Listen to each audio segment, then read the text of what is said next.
আসসালামু আলাইকুম আরহামতুল্লাহি ওবরাকাত। সবাইকে ঈদুল আজহার শুভেচ্ছা। ঈদ মোবারক। সর্বপ্রথম শুকরিয়া আদায় করি আল্লাহর দরবারে যে আল্লাহ তাআলা আমাদেরকে সুস্থ রেখেছেন, জীবিত রেখেছেন, এমনকি ঈদুল আজহার দিন পাওয়ার তৌফিক দিয়েছেন। ঈদুল আজহার 2 রাকাত ওয়াজিব নামাজ আদায় করার তৌফিক দিয়েছেন। তাই শুকরিয়া আদায় করি আলহামদুলিল্লাহ। এমনও অনেক লোক আছেন যারা গত বছর ঈদুল আজহা পেয়েছেন কিন্তু আজ এই ঈদুল আজহা পাননি। যেমন আমার আব্বু। আমরা গত বছর ঈদুল আজহা একসাথে পালন করেছি, ঈদের নামাজ পড়েছি, ঈদের খাবার দাবার একসাথে খেয়েছি। আজকে দেখেন আমার আব্বু আজ নেই, আজ কবরের নিচে শুয়ে আছেন। অথচ আমরা আজও বেঁচে আছি আল্লাহর অশেষ রহমতে, নামাজ পড়েছি, এমনকি আনন্দ করার সুযোগও পেয়েছি। আল্লাহ তাআলা সুযোগ দিয়েছেন বিদায় আমরা এই বড় আল্লাহর রহমত ভোগ করতেছি। তাই সবসময় সর্বদা আপনারা আল্লাহর ইবাদত করার চেষ্টা করবেন। আর একটা কথা, সেটা হচ্ছে তাকবীরে তাশরিক বেশি বেশি পাঠ করবেন।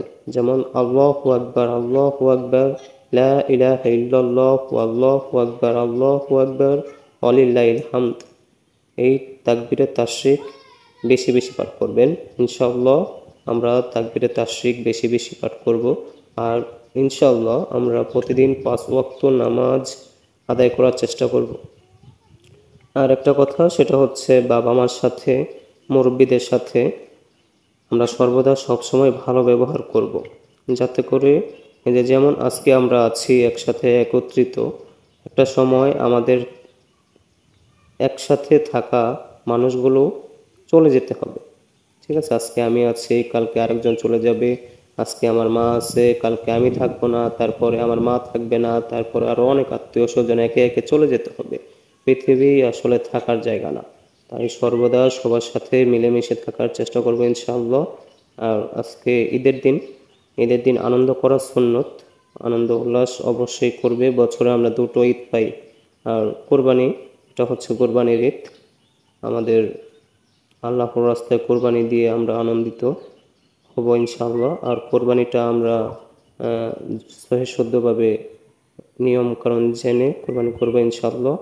আর হচ্ছে কোরবানির ধারালো অস্ত্র দিয়ে যত দ্রুত সম্ভব জবাহ করা সুন্নত, যাতে করে কোরবানি পশু বেশি একটা কষ্ট না পায়। দ্রুত এবং ধারালো ছুরি দিয়ে কোরবানি করা ভালো।